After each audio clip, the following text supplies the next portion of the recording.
Crossed into the net by Kylian Mbappe. Oh, Benyera, beautifully done. Cornet finds Dembele. The first touch is good. The second is deadly. Neymar still. Oh my word, what a goal. Golovin. Lovely finish. Ajax delivery. Gendouzi's header. Here's an opportunity. Sanchez.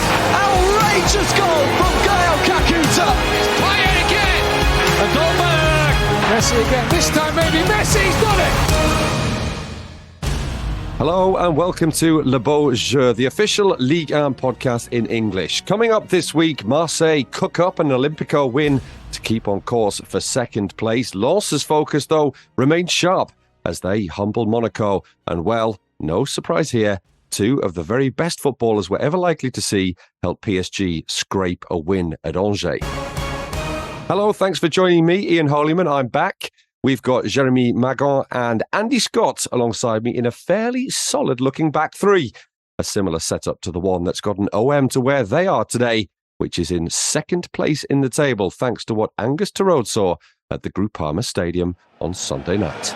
Lovely ball over the top, and there's a chance here. Alexis Sanchez saved, surely the round-up. And segues under has put the away side in front on the stroke of half-time.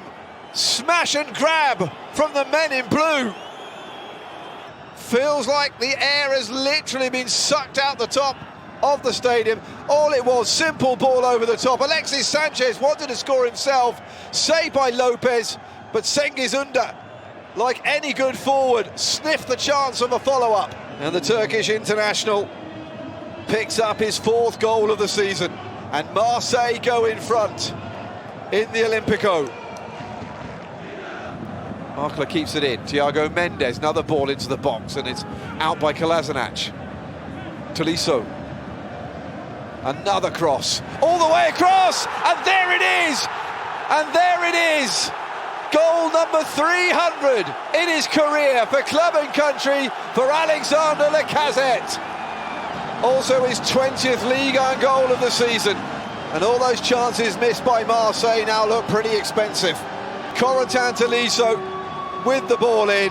Jordan Veretout didn't really seem to appreciate the danger. And it's the captain that levels. Only Jonathan David of Lille and Kylian Mbappe of Paris Saint-Germain have scored more goals than him this season.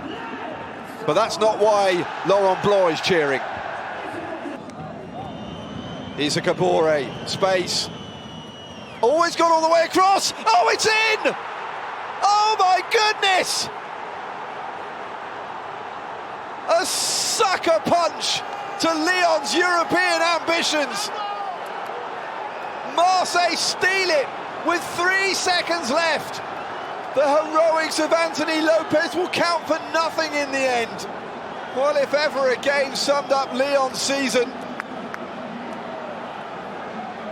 Oh my word. Kabore given too much. Le Pen on through, it's an own goal. Well, it's Diomande who kicks it against the player who's only just come back from a hamstring injury. He knew nothing about it. Lopez absolutely flat-footed. The final whistle has gone, and Igor Tudor's men have stolen the victory right at the death. Well, chaps, I've got a lot of questions after Marseille's first win at Lyon since 2007, which would have actually been back in the beautiful and very much city centre-based Lyon stadium planners. Are you listening? Stade de Gerland. Lots of questions. Has anyone seen Laurent Blanc without a cap since he retired from playing? Do he and Jean-Louis Gasset share one? That's a whole podcast in itself. Ryan Cherki, I'm suffering slightly, very dizzied by his stepovers. Anyone else? Not many of the Marseille players, to be fair. Most importantly, though, what was Malo Gusto thinking with that hairstyle? I'd like all of those answered, please. But today's panel, unlikely to help out, particularly on the hairstyle one, as you'll be able to see. But Jérémy, from memory, you're a Marseille fan. You must be feeling pretty good. And to be fair, and it's a point that Thierry Henry made on French TV last night. Marseille deserved that win. It's been a while, right, since we heard Marseille deserved that win. Thanks for having me here, Ian. And I'll try not to be offended by the hair comment.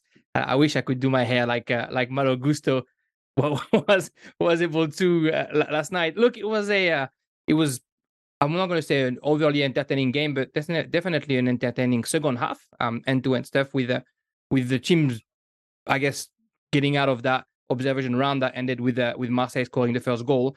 And I think Marseille should have scored, 2, 3, 4 probably by the time Lacazette got his Ibrahimovic-esque equalizer, that nice little flying kick in the far post that brought a lot of trauma, PTSD for all Marseille fans. But I think it's Lyon, again, being such an inconsistent team. Every time we think that they're finally finding their football again, that they can trust the youth, and we're seeing, you mentioned Cherki, we're seeing Barcola and other players coming back, or they just get beaten back. Unlucky for them, it was probably Marseille's best game of the past 2-3 months. For once, goals have come not from set pieces, and they had more opportunity than they needed. So yeah, look, eventually it was, I guess, fitting that the game started with an homage to Bocuse and ended up with an own goal by Gusto, which will be hard for Lyon fans. Yeah, the irony. It was last night. Just to explain, there was a tribute to the famous Lyon chef Paul Bocuse, who died in 2018. Why last night, 5 years after his death? Not entirely sure, but his name is still on a number of restaurants around Lyon and around the world, which is the gastronomic capital of France, which is pretty much saying it's the gastronomic capital of the world. And Gusto, obviously, for those language of a language persuasion to do with taste, and Malo Gusto would be bad taste. 300th career goal involvement for Alexandre Lacazette. It was Ibra-esque, that sort of back heel. The reason that Marseille didn't score, though, was Anthony Lopez was fantastic. But you mentioned Cherki, you mentioned Barcola.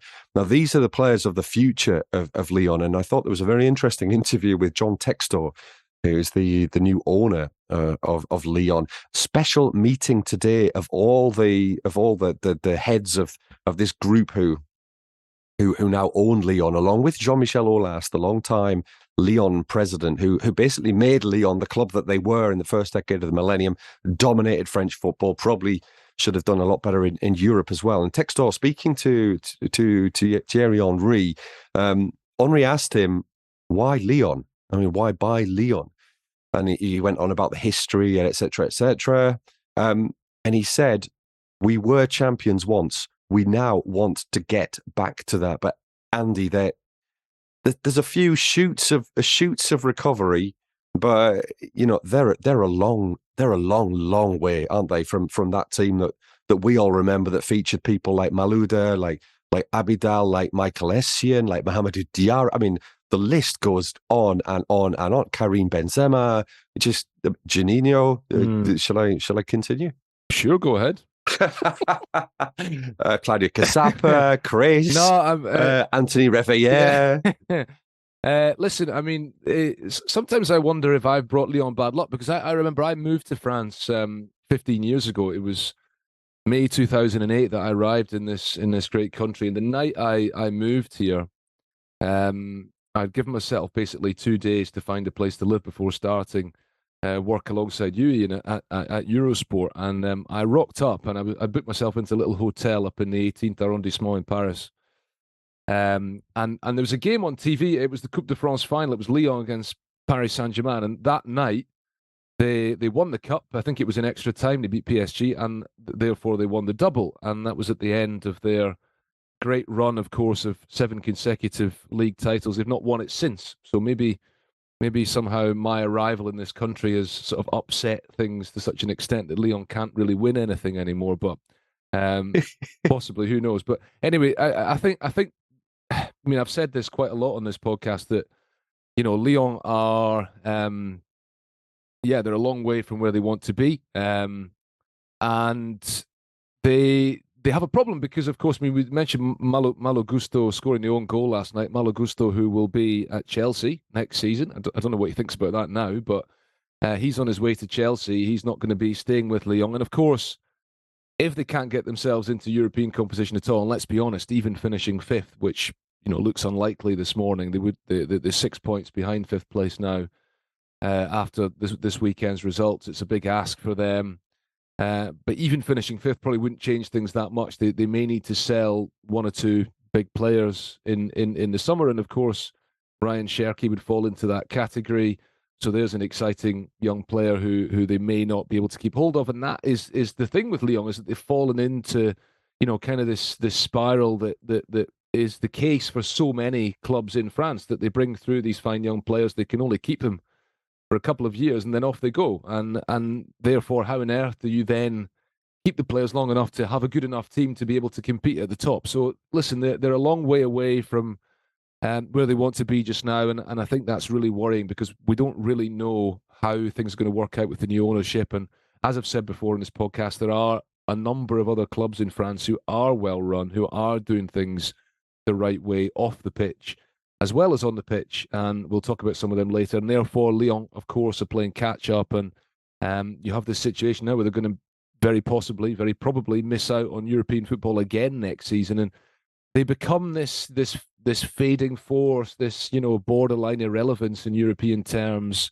And that's not where Lyon were supposed to be. I mean, Lyon as a city is kind of in that heart of Europe. It's a really affluent, beautiful place.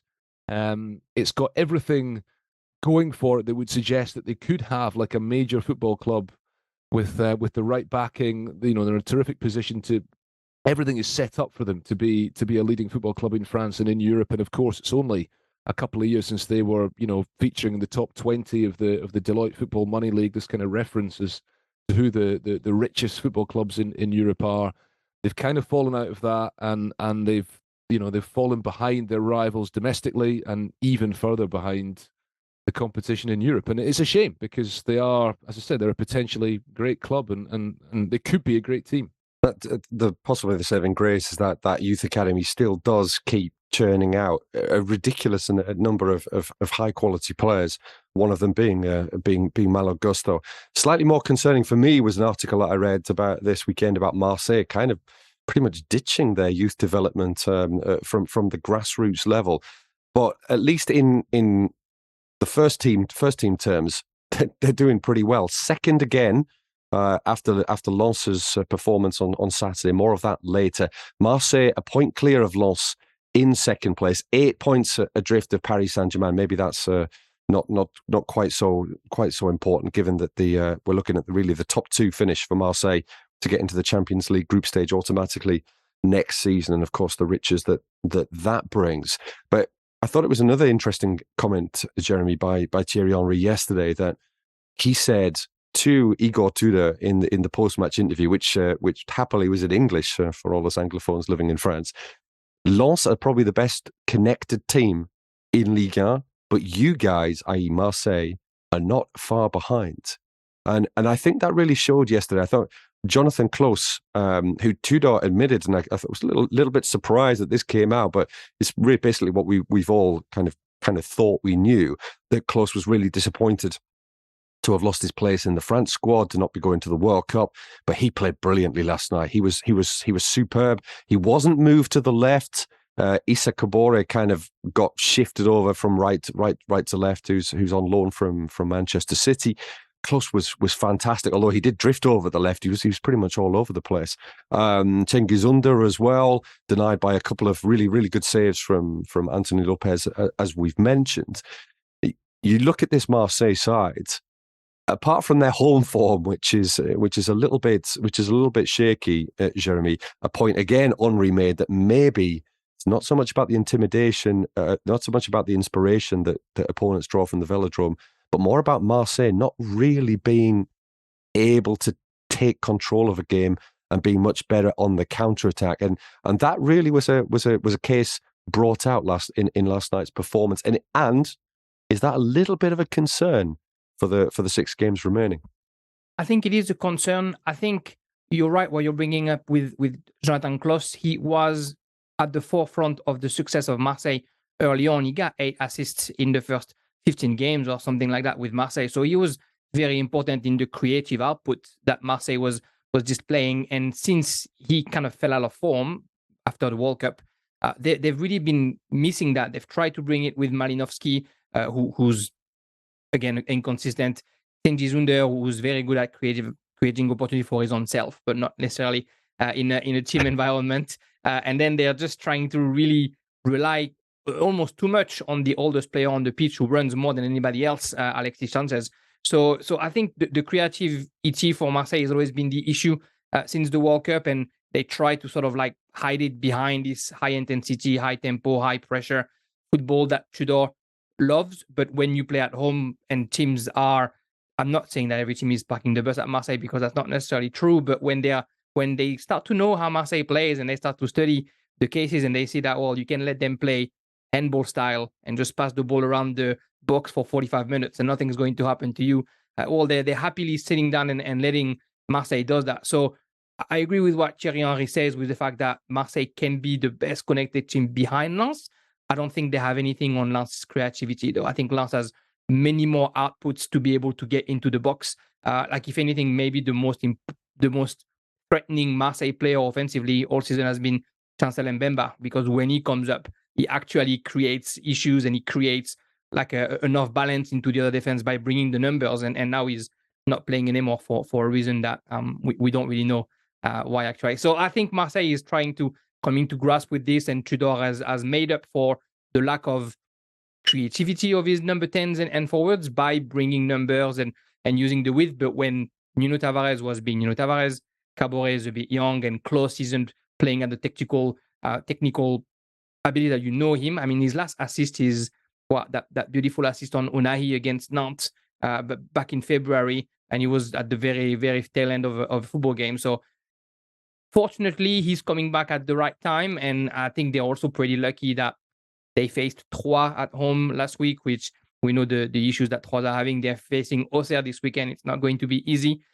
They'll probably, perform better in Lens against Lens in their Stade Bollard, which is going to be amazing on that game the following week, than they are going to at home against Auxerre. So hopefully Tudor, he looks like he's a smart coach and he knows what he's doing. So hopefully he learns from what he sees and from what isn't working, and he's trying to find ways to change it. We need to see them being a bit more creative and a bit more threatening offensively for sure. Yeah, that week 34, the round 34 game, the 6th of May, Lens against Marseille. Lens's magnificent home record, Marseille's fabulous away record. I think that probably does do Marseille some favours, but that is going to be a game to watch. Although I think there's an interesting caveat that Lens, because of next week's Coupe de France final, don't play their Ligue game next week until Tuesday before that game on the Saturday, whereas Marseille will have played on the Sunday. So Marseille will have 48 hours more rest ahead of that game against Lens. Elsewhere, a quick result to bring you, one that will put a little bit of a smile on the face of pod regular Angus Tarode, no doubt celebrating as he heads round his local supermarket. Auxerre 1, Lille 1. Lille missing out again on the opportunity to take advantage of slips of teams around them. Auxerre now unbeaten in 4 and in 14th place, but just still 1 point clear of the drop. So Angus not quite relaxing all that much as yet. Speaking of slips around them, Rennes beaten by Montpellier. It was interesting to hear Bruno Genesio saying the results or the performance was not worthy of a team that wants to qualify for Europe, which I think is appropriate because Rennes look very much like a team that don't want to qualify for Europe right now. Losing to a Montpellier side, getting back to winning ways. Rennes have lost 9 Ligue 1 games since the World Cup, post-World Cup. Only 3 teams have done worse than that, and those are Troyes, Ajaccio, and inevitably Angers. Teji Savanier getting his 10th red card since his 7th red card since his debut in the top flight in 2018. 3 reds this season. I don't know if you saw the challenge, gentlemen, but like Malo Gusto, what on earth was he thinking? Mavididi with his 25th Ligue 1 goal. Only Glenn Hoddle as an Englishman has scored more in the French top flight. Speaking of goals, Habib Diallo. I've made this point again and again and again and again. Marseille, buy Habib Diallo. Buy Habib Diallo, okay? If you want a striker, there you go. 17 goals this season for Strasbourg. What more do you want? 4 in his last 4. It's linked up superbly with Diarra yesterday, or Diarra linked up superbly with him. I think it was probably the better way around. Pretty easy finishes for Diallo. 3 wins in 5 for Antonetti's side. Only out of the drop on goal difference, though.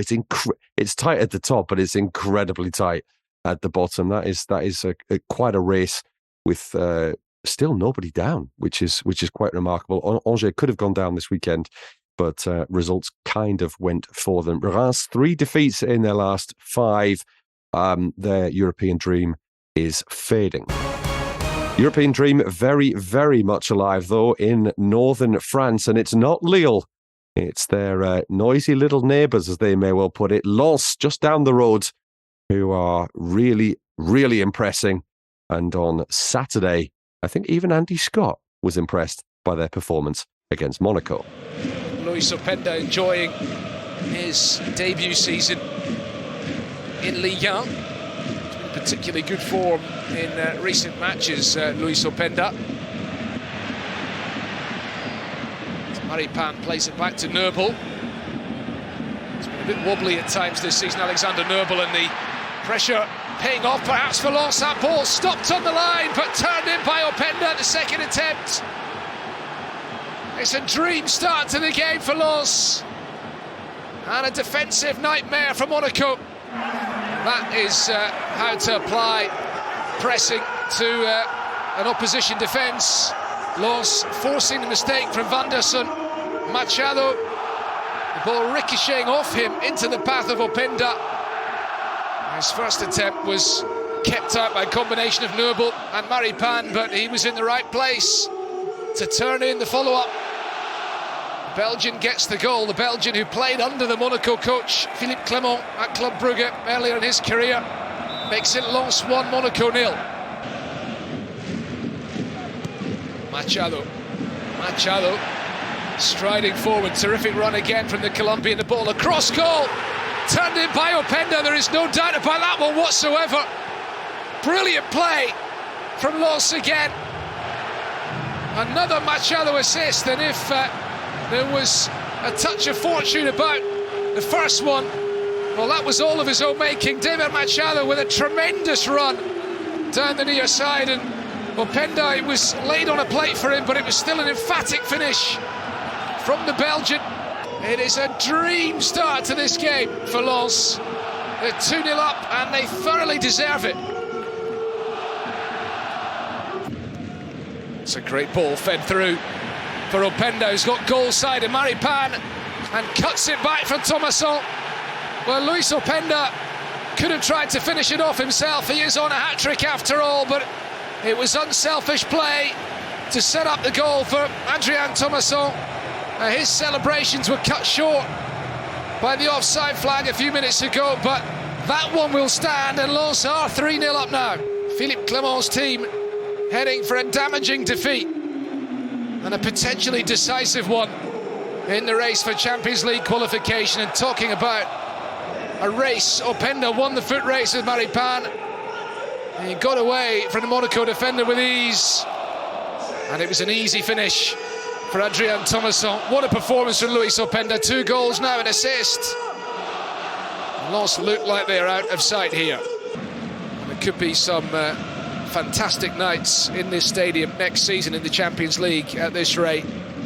They're on course for a return to the big time. So Lens doing almost what Newcastle did to Spurs yesterday, and getting off on a very, very quick footing. Andy, 2 up inside 16 minutes. Loïs Openda, 14th home win this season, the best home record in the top 5 leagues around Europe. Francaise says that was the best performance of the season. Just how good were they? Yeah, that's probably a fair assessment. They were brilliant, absolutely superb. Everything that we talked about Lens in terms of raving about them, the passion, the intensity, the crowd, it was all there, And Seko Fofana said after the game, he said that, well, we managed to play with such intensity against PSG when down to 10 men that it kind of helped us, that it made us realise that, well, listen, when we have 11 players on the field, we can do pretty much anything. And they just came flying out of the blocks and were far too good for Monaco, who were very poor, I have to say. Really disappointing from them, but give credit to Lens. they're a good side.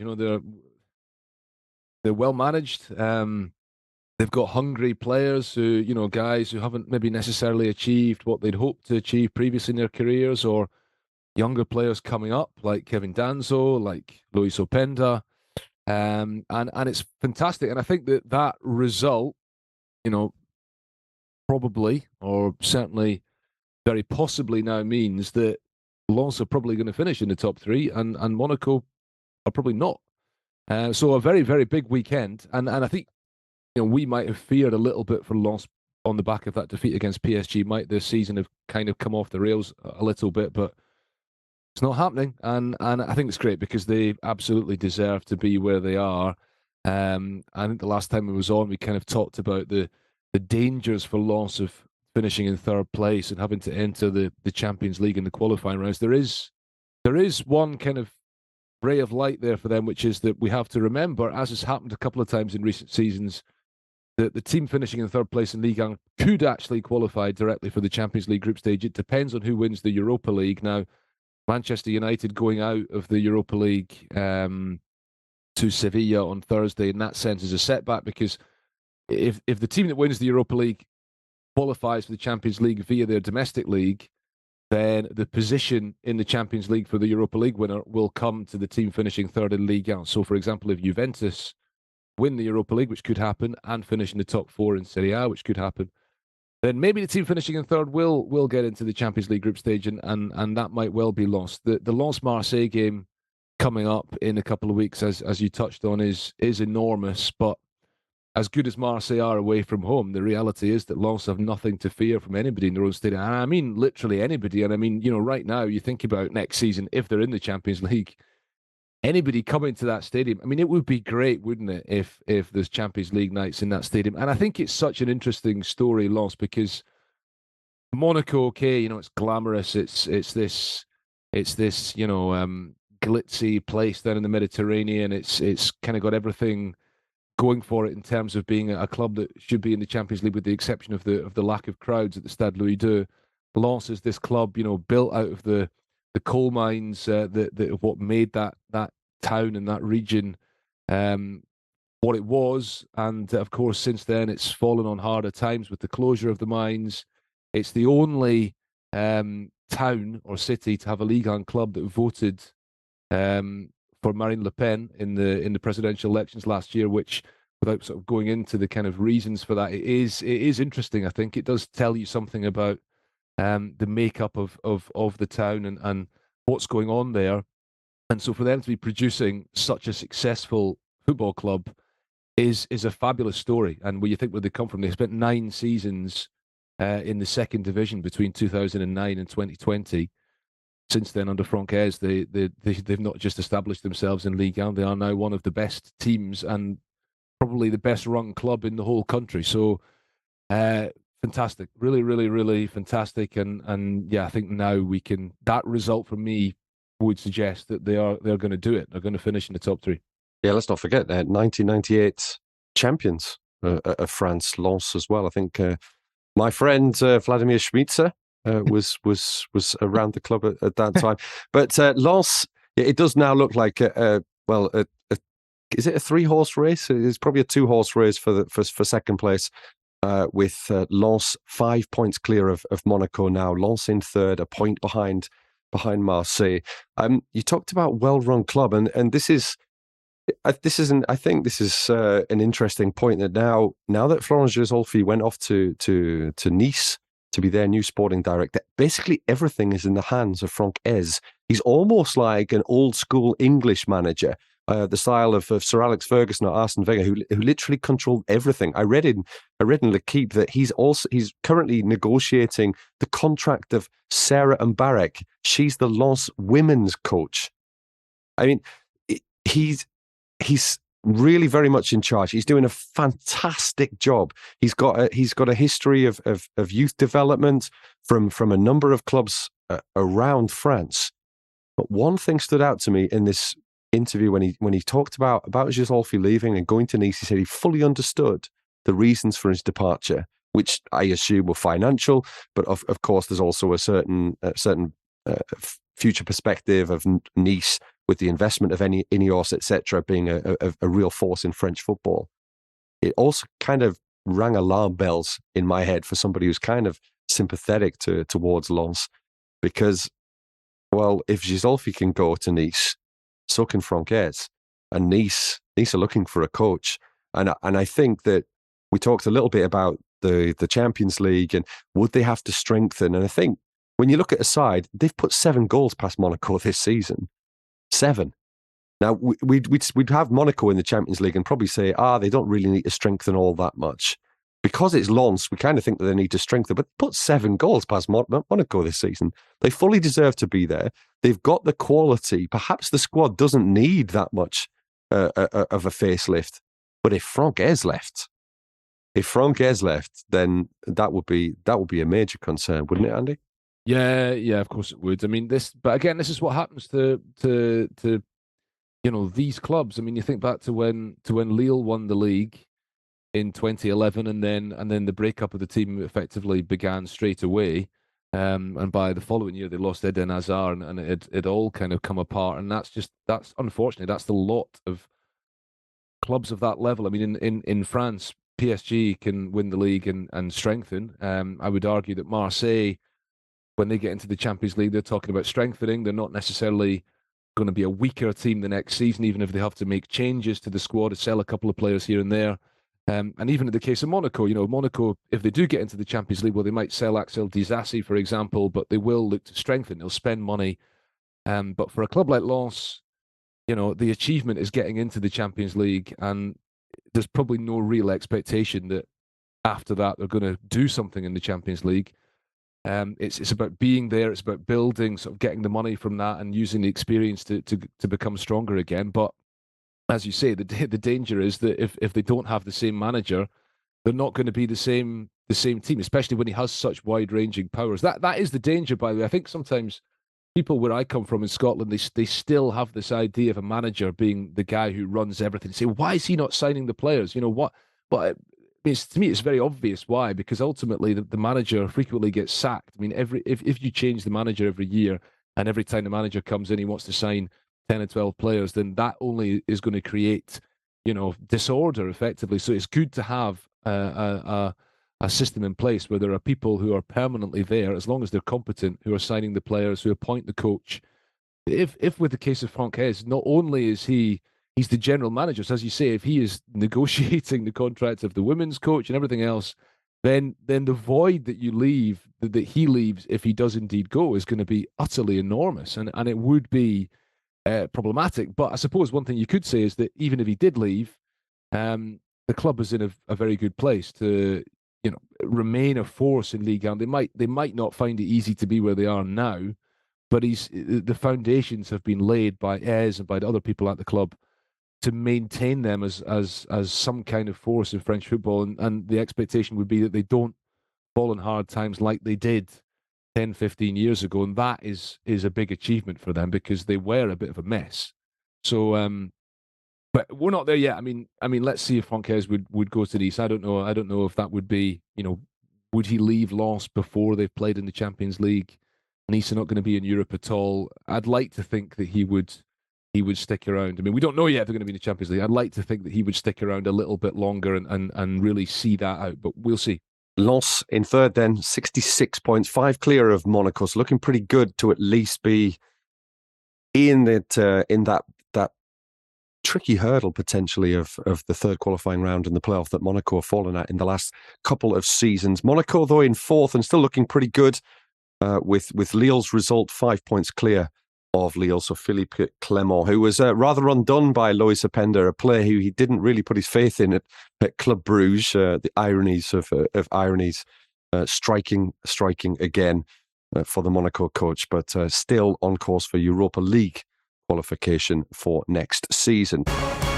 Talking of Nice, beaten at home, Didier Digard's side, 3 successive defeats now, winless in 7, knocked out of the Conference League, France's last representatives on the European stage. Nice not won any of their last 5 Ligue 1 home games. Didier Digard said after the game that you can't throw everything out, i.e. not everything was bad.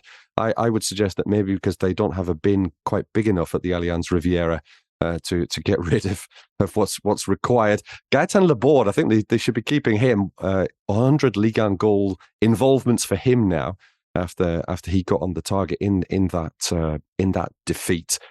But Nice, 65 million to recruit in the summer, which I thought doesn't sound a huge amount when your owner is potentially going to pay billions to buy Manchester United. But still, lots of people heading out. Nicola Pepe, Ross Barkley, Joe Bryan, Kasper Schmeichel as well, which he's played pretty well in recent weeks. But I don't think Martin Bulke would be too unhappy, and I don't think the Nice fans would be too unhappy as well to see the back of Schmeichel and Bulke to come in, because Bulke certainly impressed me when he's been between the posts.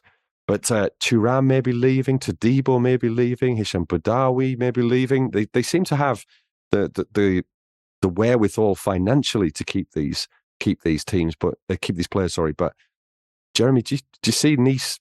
These players like Kefren Thuram, now a France international, Jean-Claire Todibo, the same.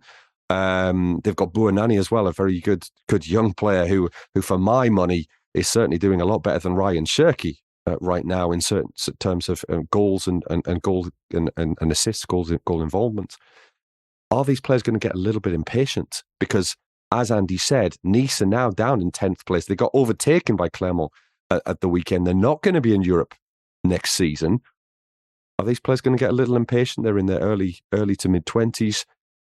This Nice project is going to take a certain amount of time. It has taken some time already, and it looks like it will take a bit longer. Ineos has been at the head for a while now, and it looks like every year they're trying to find the right formula. And it was the famous coach, it was the best French coach, now it was the former darling of the city, and it's all not worked out quite well. And then they get Didier Gigard, and the team has been talked up a lot, and rightfully so. They were performing well, but now all of a sudden, when times are a bit harder, they're struggling to bounce back. I think those players will rightfully be impatient because they're going to see the offers coming. Todibo and Thuram have been, when they're good, some of the best players that we have in the league. So you would think that there are clubs, hopefully for them, I'd like them to go to like Bundesliga, because French players seem to really succeed right there, right now, and not go straight away to the Premier League, which might be too high a jump. But you would think that they are going to have a lot of offers, at least those two players. Everyone else, some players, if they leave, like Schmeichel and Barkley, and maybe it's not too much of a big deal for the French Riviera, but they need to try and find what the idea is, because since Ineos came in, we don't know exactly what the plan is. We don't know if we're trying to get young people to resell them later. We don't know if we're trying to create a team based on the youth development of the actual city, because there's a lot of good young players in the southeast. So they need to find what the plan is and kind of try and stick to it, but they need to get the results. If they had reached Europe at the end of the year, maybe you keep those players, maybe you have a motivation for them to stay. And when Diga took over and had all those great results, it looked like something was going on, and all of a sudden a couple of defeats, and we hear talk of the locker room was never that great anyway, and blah, blah, blah, blah, blah. And of course, everything that happened last year with Galtier now all of a sudden comes back in and supposedly haunts the locker room once again, saying that, well, maybe the coach was an issue, maybe the players were an issue as well. So it just looks again that it's a club that every other week seems to make progress, but it's one step forward, two steps back. I think the one huge positive in Nice right now, and we mentioned it just before, is Florent Gisolfi. He obviously has some sort of a recipe in there, because what he did in Lens worked really well. He knows how to surround himself with good managers, scouts, players, and find the right people to come and do his club. So hopefully they finally put the power into the hands of somebody who has a plan, and from there, Nice will be able to move forward. I think he won't be too unhappy if he loses all those great players, because he'll be able to build something else. I'd just like to take my hat off as well, just on the other side, to Pascal Gastien. A one-year contract extension for him through to 2024. Clermont, 9th, potentially a top half of table finish. Just tremendous. That's a tremendous bit of work. Toulouse as well, looking to try and squeeze into the top half. Zakaria Abouhlal with the only goal against Lorient. Now Toulouse just behind Lorient. Toulouse in 12th, Lorient in 11th, Nice in 10th, as I mentioned. Great result for Philippe Montagnier and his side ahead of the Coupe de France final next week against Nantes. More of that in a little bit later with Andy, who's going to be at the Stade de France as well, as will I on Saturday. Toulouse 7 defeats in their last 10, so that was a big one for them. Speaking of the Coupe de France, Nantes, the holders, also back in the final, of course. They got a draw at the weekend, 2-2 against Troyes. Wilson Audebert scored in the 93rd minute to put Troyes 2-1 up, but Patrick Kisnorbo denied what would have been a very, very, very welcome win by Evan Guesson 6 minutes into added time. But I thought what was most interesting about this game is that the referee, Jérémy Magan, came out after the match and explained why that Nantes goal was given. Because basically, to just create the scenario, a long throw, I think, came in. Mustafa Mohamed, the Nantes forward, jumped for it. It missed his head, but it struck him on the bicep, quite high up the arm. It then dropped down. Evan Guesson puts it in. Jérémy Magan on the pitch said, initially, I thought it was handball. But then VAR told him, well, you might want to look at it again. And he explained that if the ball hits where the sleeve of the shirt ends on the arm, then that isn't handball. It was so high up the arm. They were talking about the armpits. First time I've ever heard that word on French football commentary. Talking about the armpit, and that's if it hits up towards the armpit, it's not handball. You can debate this or not, and potentially yes. If everybody's wearing long sleeved shirts, it's never going to be handball. I assume that they've taken that into account. But I thought what was interesting was that the referee just came out and explained it, and I think that helps a lot. Well, I certainly found it interesting, and hopefully that's something we're going to see more of, Andy. Yeah, I mean, it's interesting because French referees have been kind of in the firing line in the last few days. I mean, Clément Turpin didn't have a great night, according to a lot of people watching the Bayern Munich Manchester City Champions League game last week, because he gave 2 penalties for handballs that are very debatable, shall we say, and it just brings to the fore the confusion over the handball law. I mean, that is one aspect of it that you mentioned, this idea that there is actually a cut-off point, as it were, up the top of the arm where it's not handball.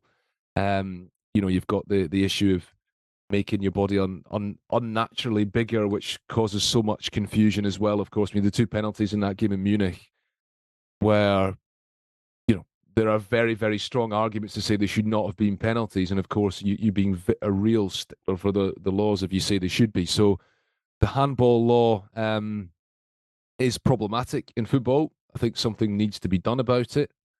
And it is, in the meantime, it's helpful if referees can come out and explain their reasoning, because there's a lot of confusion. I mean, I say this even as somebody who's a football commentator who watches hundreds of games a season.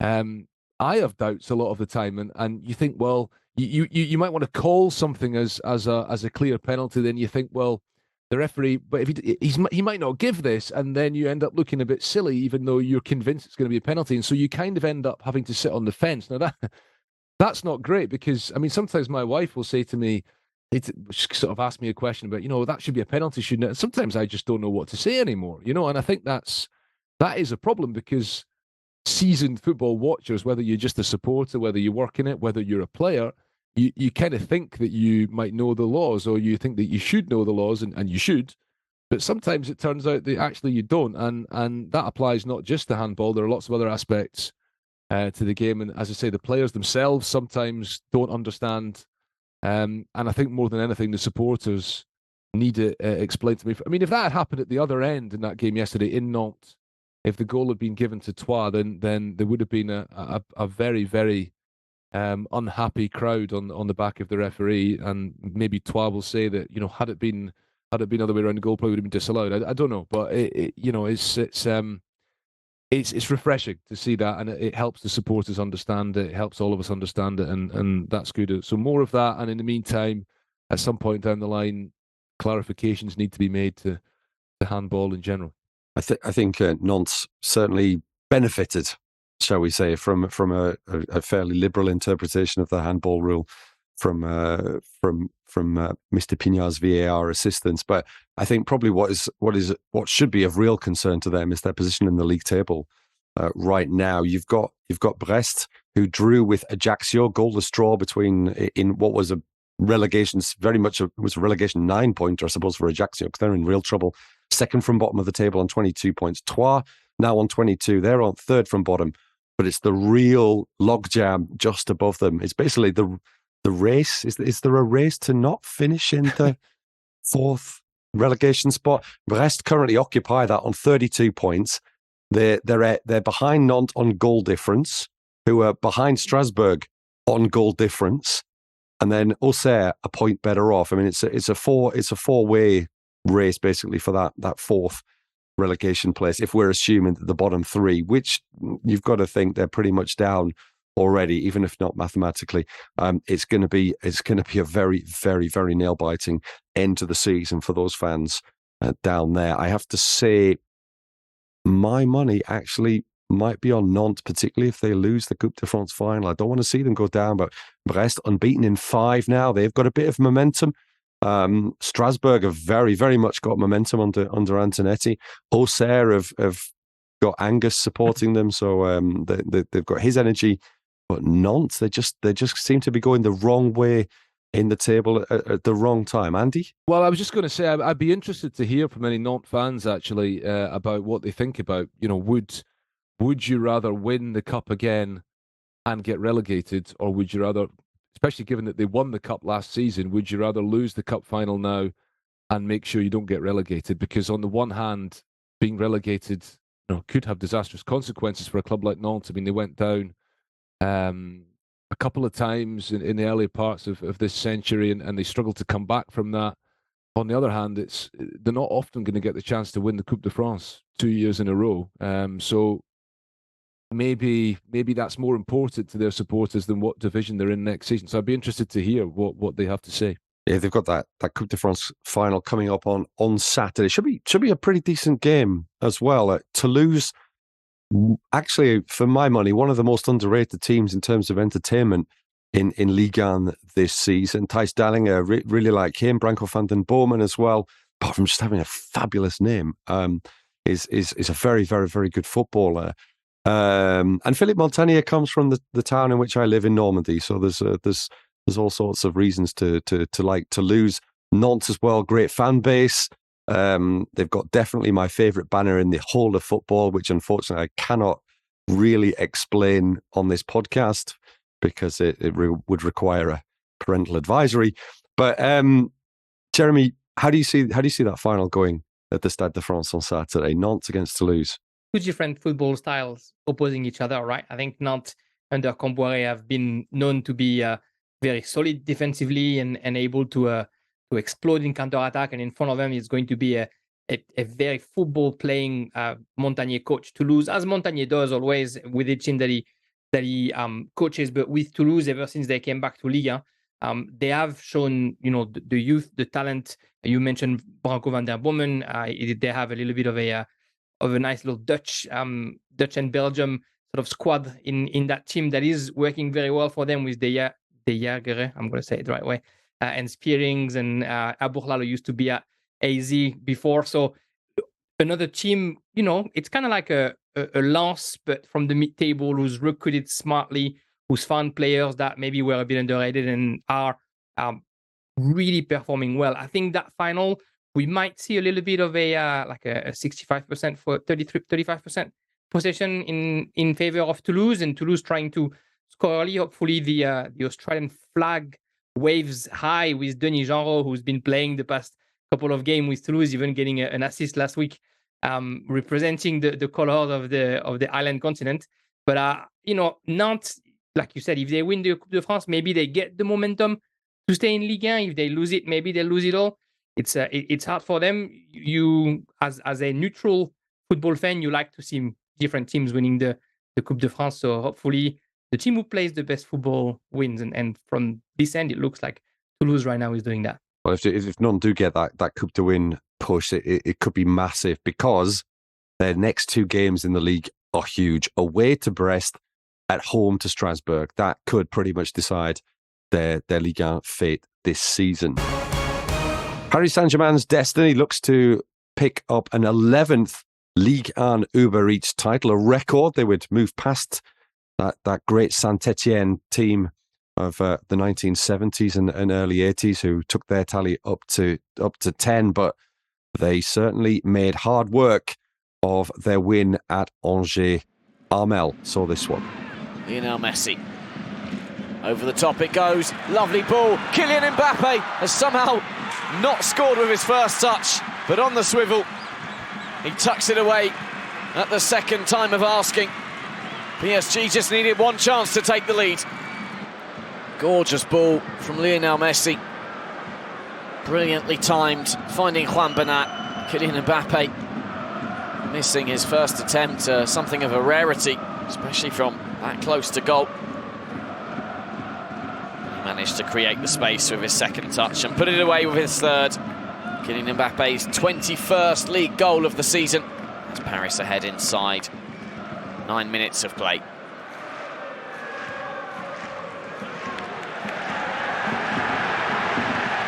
Bauya nearly got round Sergio Ramos, but then couldn't feed Ibrahim and Jan, and again it's the danger of a counter. Kylian Mbappe timing his run perfectly, one-on-one with Paul Bernardoni. It's going to be two for Paris, it is. Kylian Mbappe once again. Well, Lionel Messi created the first one, doesn't get the assist for it. This time he very much does. It's a cruel pill for Angers to swallow. They were pressing right on the edge of the Parisian penalty area.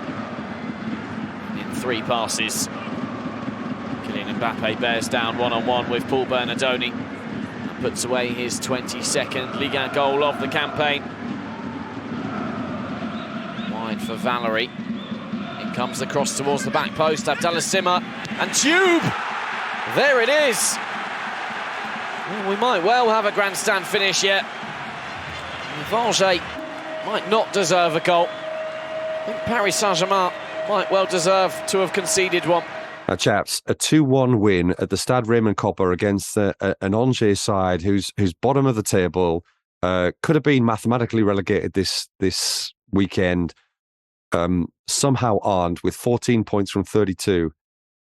This was a new low for me in terms of PSG's season. They're limping towards the title. I mean, it does sound, it's a little bit churlish to criticise the team who's top of the table and they've got an 8-point lead with 6 games to go. But Christophe Galtier said, and it's pretty much like this podcast, there was a total drop-off in the second half. So, you know, that's inexcusable. Now, let's not go into the ins and outs of that particular performance on Friday, which was very much below par. But I think what is interesting now is that we're pretty much all decided that PSG will win the title, barring quite remarkable end to the season. And perhaps that would certainly be good for the neutral. But the summer now becomes hugely important. We've got indecision and uncertainty around Christophe Galtier's position. And I just sort of wrote down a little list of players who I think that PSG could potentially let go in the summer. And it's long. I'm looking at Marquinhos, I'm looking at Neymar, I'm looking at Carlos Soler, Sergio Ramos, Keylor Navas obviously is going to go, Marco Verratti, Renato Sanchez, if you can get him fit enough to put him in the shop window.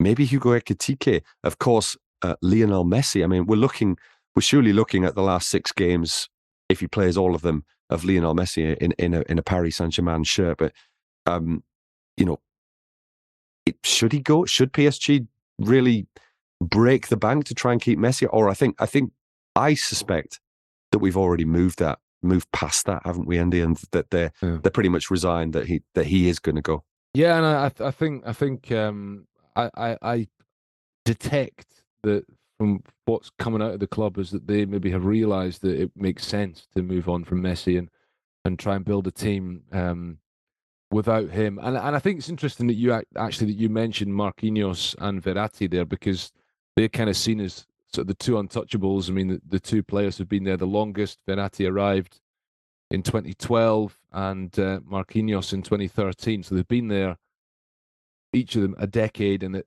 points throughout that time they've been linked with, Barcelona, for example. We thought that Verratti would kind of fit into the Barcelona style, and it was seen as an obvious target for them. And Marquinhos is linked with a move there too. Never happened. They seem so happy. Of course, Verratti recently signed a new contract in Paris not that long ago, so it seems unlikely he will leave. And there's been talk, hasn't there, about Marquinhos penning a new deal as well. But I actually think that if you are serious about building for the future and about sort of really having a bit of a revolution in the playing staff to kind of shake things up and give you a real chance of winning the Champions League, I don't think it would be a bad idea to get rid of them. Get rid of them in the nicest possible way. I mean, they've been fantastic servants to PSG. Verratti has had a lot of fitness problems, and I mean, they're not getting any younger. That sounds ridiculous, but they're both sort of heading the wrong side of 30, and I think that does raise questions. Would it be a bad idea to cut ties with them and build the team, around younger players around Mbappe? But of course, I'm not sure what market there is for players like Marquinhos and Verratti anymore. I mean, they're so said in terms of their age, that might make them less attractive than they were a few years ago. They cost an awful lot of money in a transfer fee and huge money in wages. So I'm not sure that really it's realistic that they will move on. But a lot of the players around them will have to depart, and it comes to the same thing. You've got issues of how do you persuade players who are getting paid a lot of money to leave when they're not going to get that same money elsewhere. You've got players who have been out on loan. Some of whom are going to have to come back to Paris. They might not be able to move them on. So it's the same thing with PSG every year, really. It's like you want to have this sort of renewal of the squad, but you can never quite do it the way you want to because you can't always get rid of the players that you want to. So I think, listen, we've said it many times in this podcast, the problems at PSG run pretty deep, and that's nothing new after the win at Angers at the weekend. But we are at the stage now where you kind of like, well, what's the interest in this game, against Angers? You know they're going to win. If they win 6 or 7-0, people are going to shrug their shoulders. If they only win 2-1, people are going to shrug their shoulders. And I think they're in a bit of a bind at the moment. And I don't think it's good for them. I don't think it's good for the league. And I hope that PSG can really get the house in order in the summer and come back fighting next season. It'll probably be the same discussion. They'll probably have a great start to next season before problems set in, because that's been the pattern over the last decade. And it's been going on a long, long time. And big changes need to happen. And it's incredible we're saying this because big changes happened last year, but big changes do need to happen at PSG. Jeremy, if you can cast aside your allegiance to Marseille, as Christophe Galtier keeps saying he does, as for those who don't know, Christophe Galtier was born in Marseille and played for Marseille as well. If you can do that and remain impartial, which I'm sure you can, do you see PSG getting their house in order in the summer? It seems to me that with the coach, with the Mbappe question, which we haven't even discussed this week, but we do seem to discuss on a weekly basis, and all the players who could move on and come in, there seems to be a lot of work to do for just one summer. Yeah, what if PSG, if not Kylian Saint-Germain right now, it looks like that's the only player out of that whole list that we know shouldn't be shipped off or shouldn't be transferred.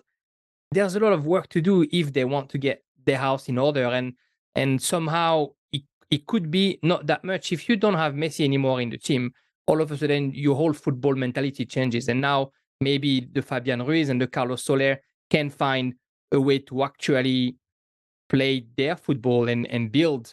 And so hopefully they do that. They need a coach that is stronger than the squad. I think it's what they've been struggling to find ever since Carlo Ancelotti left. And so trying to find a coach with that kind of charisma who will be followed by the players, whatever he asks of them.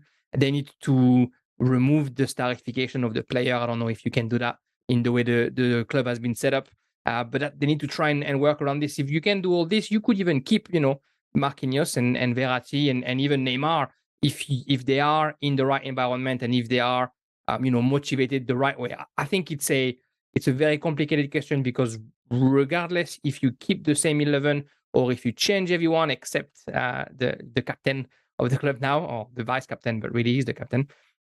It's going to be about the president and the sporting director and the coach more than it's going to be about the 11 players on the field and the bench. And if you do want to change things, you haven't worked well enough in the past few years to have even a remote base to do it. I mean, Angie was saying that, Marquinhos and Verratti have been here for a decade. If you had done all those changes 4 or 5 years ago, where you had those players growing up to be the leaders and to be the identity of Paris Saint-Germain, this was the moment to do it. And now the only player that is the identity is, again, Kylian Mbappe. They've tried to push the other youth, and they are doing it very intermittently. They've tried to bring some experience, but they are just getting them for a year or two and then shipping them out again. So it's as we always say with Paris Saint-Germain, about having a plan and about sticking to it for more than a season. I do believe that players like Fabian Ruiz and Carlos Soler, they just didn't leave their talent at the border when they arrived in France. They were strong where they were before. If they're given the chance, they'll be strong again. And when you play with Messi, who is one of the best players in the world, who is, 15 goals, 15 assists, no other players do that. He deserves to get the ball in his feet. But also, if you don't have him, you're going to create new leaders and new technical leaders as well. Yeah, I was speaking to a friend of mine, a good friend of mine, and he mentioned, I think, a very good point. Fabian Ruiz, he's Thiago Motta, isn't he? Surely, get the guy in front of the back four, and get him, breaking up play, but also starting play. They're just on the coach. I can only see Zidane. I mean, whether he wants to go there or not is another question.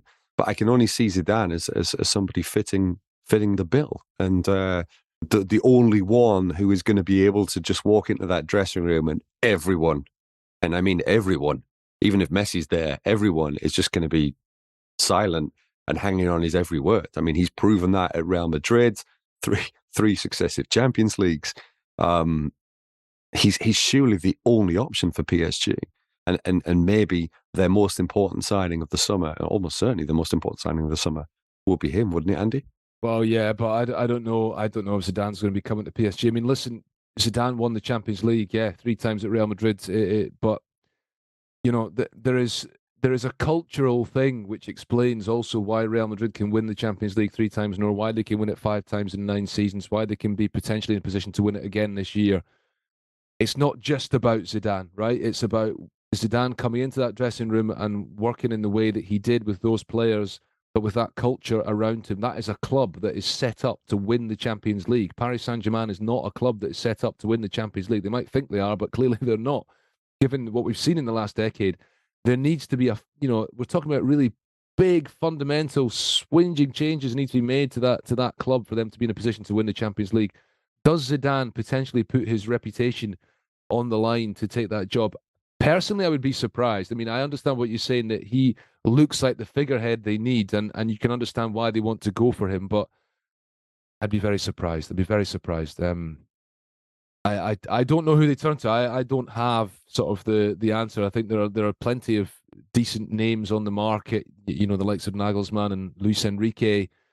Guys like Luis Enrique and Antonio Conte would be, they're quite abrasive characters. They would be, I think they have the personality to handle the pressure of the job. They don't have any sort of baggage by being associated with another French club or city, which is one of the problems that Galtier has had. But, I mean, it's a bit like the Chelsea job. I just think to myself, like, why would you take that job? And I think sometimes at PSG, there's an issue of why would you take the job? Because you're probably going to win Ligue 1. If you don't win Ligue 1, then that's a disaster. If you do win Ligue 1, you're not going to get that much credit for it. You're only going to get credit, really, if you win the Champions League. And right now, I don't see a team that's set up to win the Champions League. Now, of course, one reason to take the job is Mbappe. And he is still there, but he might only be there for 1 more year. So I think a lot of these coaches, they believe in themselves enough, and if they are approached, they might be tempted to take the job. But I'm not sure Zidane is going to be the man, even if PSG want him. You're listening to Andy Scott on Le Beau Jeu, the official Ligue 1 podcast. You can get in touch with us via Twitter at Ligue1_ENG, and please do like, subscribe, follow, and recommend us to all your family and friends on all the usual podcast platforms. Now it's time for our latest clue in the April Déjà Who quiz. Remember, a Ligue and Uber Eats team jersey up for grabs this month. All you have to do, and I make that sound far more simple than it is answer all of these particularly challenging clues from our executive producer, Robbie Thompson. Send us them by email, the answers to league1podcast@gmail.com, and you'll have a chance of winning the Ligue 1 Uber Eats jersey. Send us the answers to league1podcast@gmail.com, and you'll stand a chance of winning this month's Ligue 1 Uber Eats jersey. Good luck. Here's this week's clue. Who am I? I'm a cult figure of French football of the late 1990s and early noughties, known as much for my outrageous haircut as I was for my mercurial dribbling and spectacular goals. I'll give you a clue, it's not me. I made my Ligue 1 debut at 18 years of age, and over the next 20 years, at 10 French clubs and 2 overseas clubs, I won 2 Ligue 1 titles and a Coupe de la Ligue, as well as a League and Cup double overseas. Like all good cult heroes, I appear in the song lyrics of a French punk band and played 8 times for one of the best French national teams of all time, but never won an international trophy with Les Bleus. My career literally ended in a shootout, I think penalty shootout as opposed to literally a shootout, by which I am still haunted to this day. Who am I and where am I? If you think you know who it is and where they are, send your answers, as I mentioned before, via email to league1podcast@gmail.com. Good luck. All that's left now is to look ahead to the round 33 action. Friday kicks off Strasbourg against Lyon. We've got Lille-Ajaccio on Saturday, which is the Remy Cabella Eco, because Cabella is from Corsica. Sunday, some huge games as well. But of course, that Coupe de France final on the Saturday, meaning Lens and Toulouse, Nantes and Brest don't play until midweek. Gentlemen, where are we heading? Andy?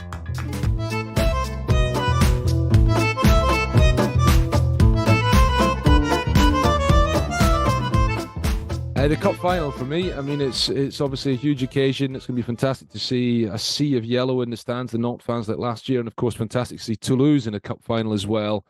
Really looking forward to that one, and it's just up the road for me, so I'll be there on Saturday. And then if I can manage the trip to Brittany on Wednesday, that would be quite a game to go to, because Brest against Nantes is looking like the ultimate relegation 6-pointer. That's going to be a terrific game, and as we said, with a bit of fear for Nantes, I think there's probably going to be a bit less pressure on Brest, because as a club, you know, you might argue that they would expect to be down where they are. They've given themselves a chance of staying up, and Nantes, in the meantime, you know, definitely shouldn't be where they are. So that is a game to go to at the old school Stade Francis Leblay, right out on the western edge of the country. And that will be my sort of double header of French football over the next 10 days.